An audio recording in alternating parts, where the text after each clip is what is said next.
2025 June 9 ഒരു പുതിയ യാത്രാ നിരോധനം അമേരിക്കയിൽ നിലവിൽ വന്നിരിക്കുകയാണ്. ചില രാജ്യങ്ങളിൽ നിന്നുള്ള ആളുകൾക്ക് അമേരിക്കയിൽ വരാൻ ഈ നിരോധനം തടസ്സമുണ്ടാക്കും. 12 രാജ്യങ്ങളിൽ നിന്നുള്ള ആളുകൾക്ക് ഈ നിരോധനം പൂർണ്ണമായി ബാധകമാണ്. Afghanistan, Myanmar, Chad, Congo republic, guinea, Eritrea, Haiti, Iran, Libya, Somalia, Sudan, Yemen എന്നിവയാണ് ആ രാജ്യങ്ങൾ. ഈ രാജ്യങ്ങളിൽ നിന്നുള്ള ഒരാളാണെങ്കിൽ വിദ്യാഭ്യാസം, ജോലി അല്ലെങ്കിൽ കുടുംബം എന്നിങ്ങനെയുള്ള ആവശ്യങ്ങൾക്കുള്ള വിസകൾ ലഭിക്കാൻ ബുദ്ധിമുട്ടാണ്. 7 രാജ്യങ്ങൾക്ക് ഭാഗികമായി യാത്രാ വിലക്കുണ്ട്. Burundi, Cuba, Laos, Sierra Leone, Togo, Turkmenistan, Venezuela എന്നിവയാണ് ഈ രാജ്യങ്ങൾ. ഈ രാജ്യങ്ങളിൽ നിന്നുള്ള ആളുകൾക്ക് ടൂറിസ്റ്റ് വിസ, സ്റ്റുഡൻറ്റ് വിസ, ചിലതരം വർക്ക് വിസകൾ എന്നിവ ലഭിക്കാൻ സാധ്യത കുറവാണ്. അതിനാൽ ഈ രാജ്യങ്ങളിൽ നിന്നുള്ള ആളുകൾക്ക് അമേരിക്കയിലേക്ക് ഒരു യാത്ര പോകുന്നത് ബുദ്ധിമുട്ടായേക്കും.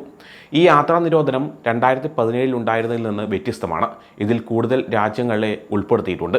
മാത്രമല്ല ഇത് കൂടുതൽ മുസ്ലിം ജനസംഖ്യയുള്ള രാജ്യങ്ങളെ മാത്രം ലക്ഷ്യം വെച്ചുള്ളതല്ലെന്നും ഈ നിരോധനത്തിന് ഒരു കാരണം ചില ആളുകൾ വിസയുടെ കാലാവധി കഴിഞ്ഞും അമേരിക്കയിൽ താമസിക്കുന്നതുകൊണ്ടാണെന്നും പറയപ്പെടുന്നുണ്ട്. എങ്കിലും ഈ രാജ്യങ്ങളിൽ നിന്നുള്ള എല്ലാവരും ഈ നിരോധനം ബാധിക്കില്ല. ചില പ്രധാനപ്പെട്ട ഒഴിവാക്കലുകളുണ്ട്. അത് ഏതൊക്കെയാണെന്ന് നോക്കാം. നിങ്ങൾക്ക് ഇതിനകം ഗ്രീൻ കാർഡ് ഉണ്ടെങ്കിൽ ഈ നിരോധനം ബാധകമല്ല.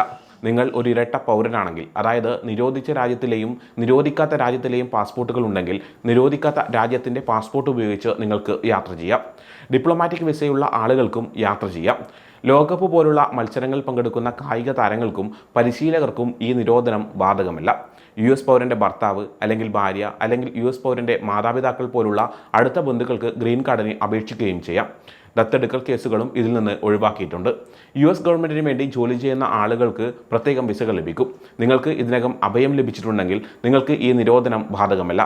നിങ്ങൾ ഇതിനകം അമേരിക്കയിലുണ്ടെങ്കിൽ നിങ്ങളുടെ സ്റ്റാറ്റസ് മാറാൻ അപേക്ഷിക്കുകയാണെങ്കിൽ ഈ നിരോധനം നിങ്ങളെ ബാധിക്കില്ല.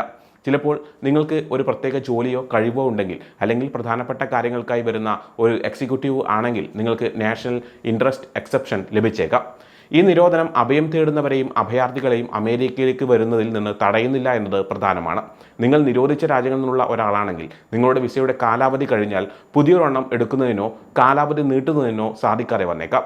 സ്റ്റേറ്റ് ഡിപ്പാർട്ട്മെൻറ്റ് കണക്കുകൾ പ്രകാരം ഏകദേശം 1,70,000 വിസകൾ കഴിഞ്ഞ വർഷം 12 രാജ്യങ്ങളിൽ നിന്നുള്ള ആളുകൾക്ക് നൽകിയിട്ടുണ്ട്. കൂടുതലും ടൂറിസം, ബിസിനസ്, പഠനം എന്നീ ആവശ്യങ്ങൾക്കായിരുന്നു ഈ വിസകൾ.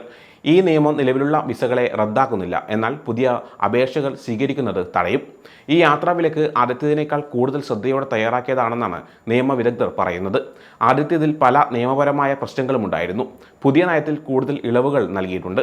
ജോർജ് ടൗൺ യൂണിവേഴ്സിറ്റിയിലെ നിയമ പ്രൊഫസർ സ്റ്റീഫൻ വ്ലാഡേക്ക് പറയുന്നത് ട്രംപിൻ്റെ ആദ്യ ഭരണകൂടത്തേക്കാൾ മികച്ചതും ചിന്തനീയവുമാണ് ഈ യാത്രാവിലക്ക് എന്നാണ്.